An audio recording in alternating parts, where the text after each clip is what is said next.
Right అయిపోయింది. Kesineni sir decide అయిపోయిండు.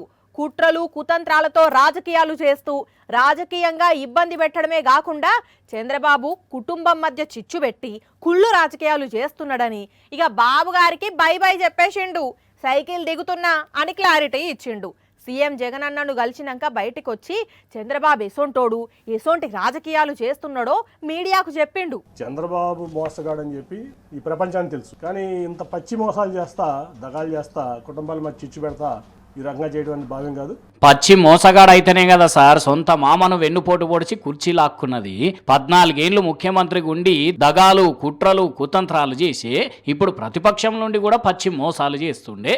అయినా రాజకీయాల్లో నీతి నిజాయితీ విలువలు పాటించలేని వాళ్ళు చిల్లర పాలిటిక్స్ చేయకుండా ఇంకేం చేస్తారు సార్? అందుకే ఆయన పార్టీకి అందరు రామ్ రామ్ చెప్తున్నారు కదా. లోకేష్ గారు పాదయాత్ర ఏంటంటే ఏం రైట్ ఉందని పాదయాత్ర చేయడానికి? ఆయన గెలిచిన ఎమ్మెల్యేనా, గెలిచిన ఎంపీనా? ఏం రైట్ ఉంది అంటే చంద్రబాబు నాయుడు గారు కొడుకు కాబట్టి ఓడిపోయినా గెలిచినా నువ్వు ఎట్లా అయినా సరే నువ్వు ఏదైనా చేస్తావా? నువ్వు ఆఫ్టర్ ఆల్ ఓడిపోయిన ఎమ్మెల్యే నా ముందు. ఆఫ్టర్ ఆల్ పార్టీ రిసోర్సెస్ వాడుకున్నావు, పార్టీ ఇన్ఫ్రాస్ట్రక్చర్ వాడుకున్నావు, మీ నాన్నగారి పలుకుబడి వాడుకున్నావు, మీ తాతగారి పలుకుబడి వాడుకున్నావు, అన్నీ వాడుకుని నువ్వు ఓడిపోయావు.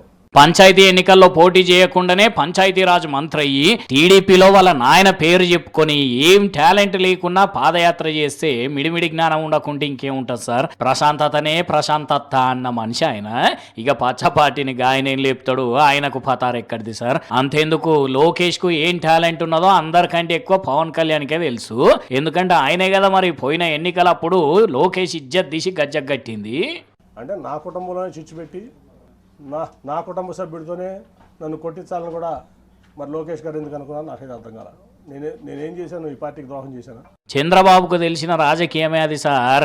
ఆయన రాజకీయాలకు వచ్చిన దగ్గర నుండి ఇట్లనే చిచ్చు పెట్టి రాజకీయంగా లబ్ధి పొందాలని చూసిండు. ఆయనకు తెలిసిన వాళ్ళతోనే కుట్రలు చేయించిండు. అందుకే కదా 2019లో బాబు గారికి ప్రజలు కర్రు కాల్చి వాత పెట్టింది.